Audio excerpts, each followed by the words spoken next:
Bonsoir les élèves du deuxième bac PC et deuxième bac SVT.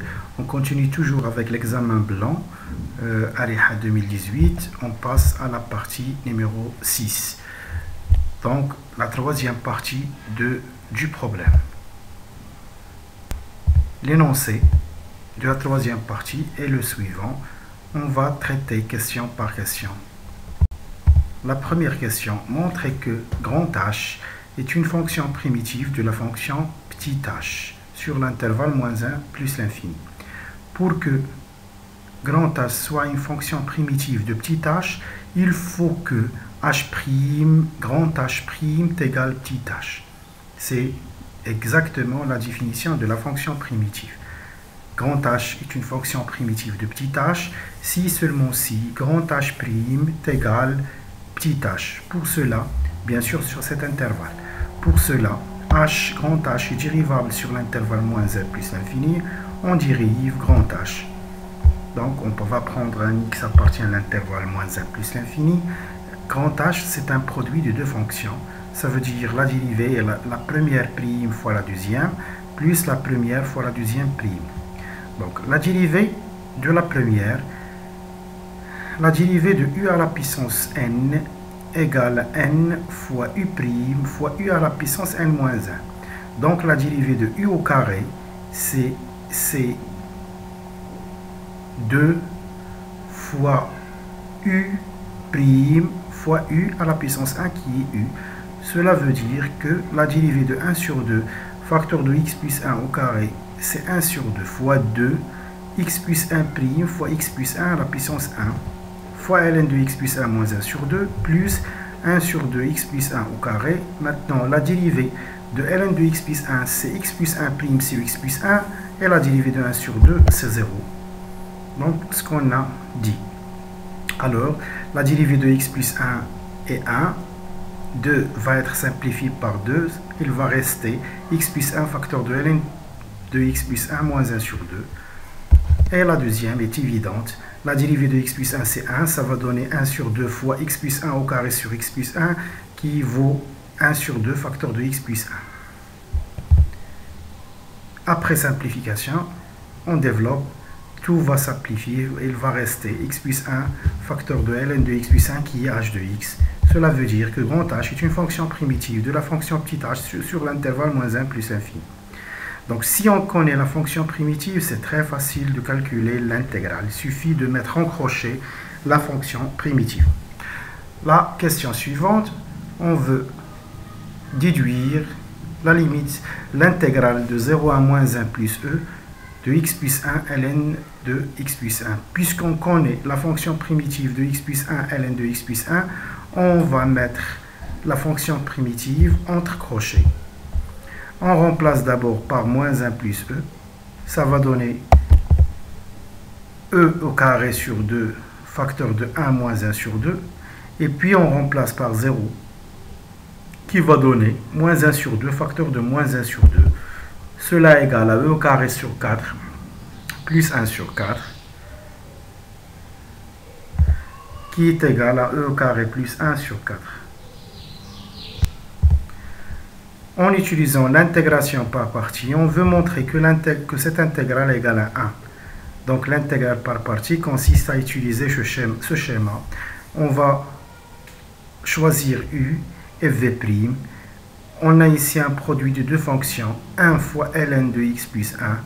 Bien sûr, Alpes va nous obliger de choisir u de x et ln de x plus 1. Et v' de x est 1. Donc, la dérivée de u de x, c'est x plus 1' sur x plus 1 qui vaut 1 sur x plus 1. Et la fonction primitive de 1, c'est x. Donc, cette intégrale égale, on va mettre entre crochets les fonctions qui ne possèdent pas prime, entre crochets, moins l'intégrale de 0 à moins 1 plus e, x fois 1 sur x plus 1 qui vaut x sur x plus 1. Donc, la fonction qui est entre crochets est déjà calculée. On remplace par moins 1 plus e d'abord. Puis on remplace par 0, on va faire moins, on remplace par 0. Mais la deuxième, pour calculer l'intégrale de 0 à moins 1 plus e de x sur x plus 1, il n'est pas facile puisque le numérateur n'est pas la dérivée du dénominateur.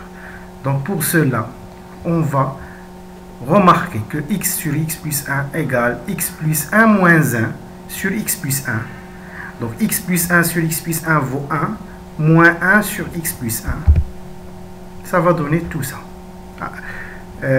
Ce qui est entre crochets a donné moins 1 plus e, moins l'intégrale de 1 moins 1 sur x plus 1 dx. Donc, la fonction primitive de 1 est connue, mais la fonction primitive de 1 sur x plus 1, elle n'est pas aussi difficile, puisque 1 c'est x plus 1 prime. Ça veut dire la fonction primitive de u' sur u, c'est ln de la valeur absolue de u, puisque la valeur absolue de x plus 1 ici, x plus 1 est positive, donc c'est ln de x plus 1. On va mettre entre crochets la fonction primitive, c'est x moins ln de x plus 1. On remplace par moins 1 plus e d'abord, moins, et puis on remplace par 0. Le résultat est 1, après simplification. La question B, on veut déduire l'intégrale de 0 à moins 1 plus e, ln carré de x plus 1 dx égale e moins 2. Aussi, on va faire une intégration par partie. On va choisir u de x, c'est ln au carré de x plus 1, et v' de x égale 1. La dérivée de u de x, la dérivée de ln au carré de x plus 1, c'est 2 fois ln' de x plus 1 fois ln de x plus 1. ln de x plus 1 prime, c'est u' sur i.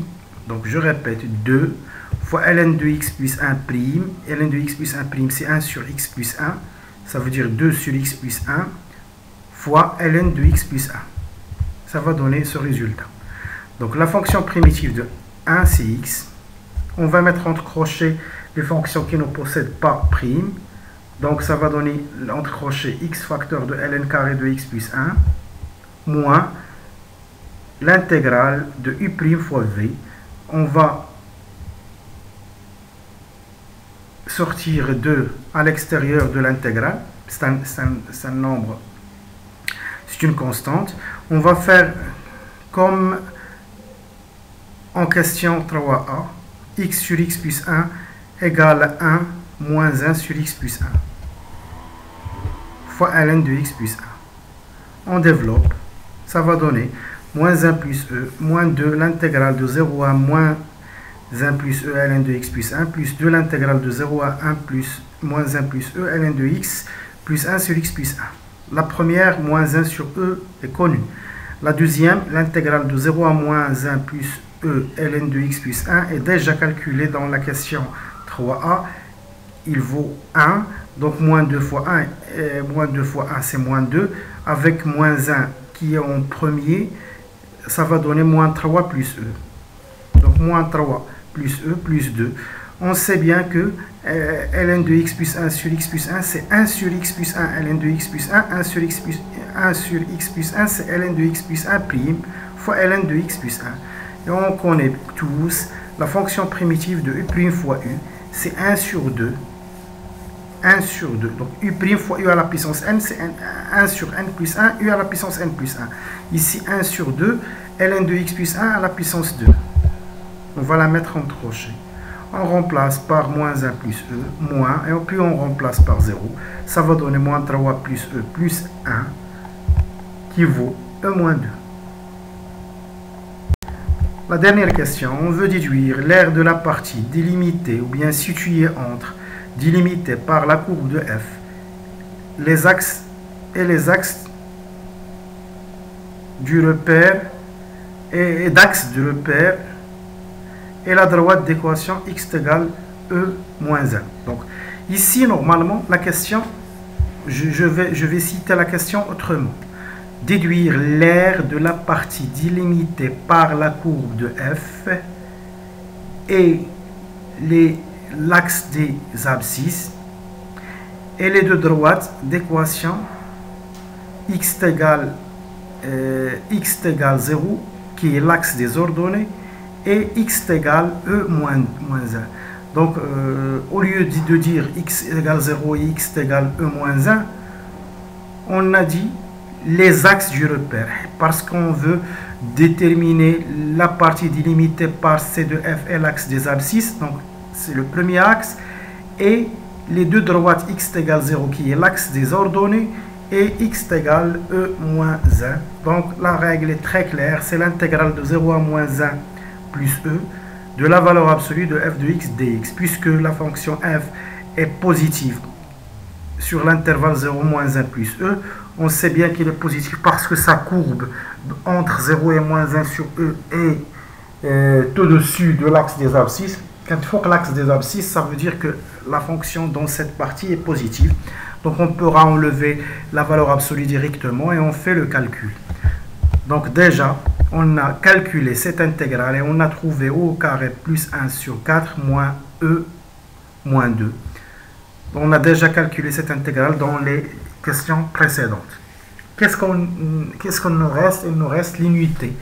Donc, après simplification, ça va donner e au carré moins 4e plus 9 sur 4 fois 2 cm carrés parce qu'aux données, on a donné la norme de I égale la norme de J égale 2 cm. Donc, fois 2 cm au carré. Après simplification, on va trouver l'aire de ce domaine.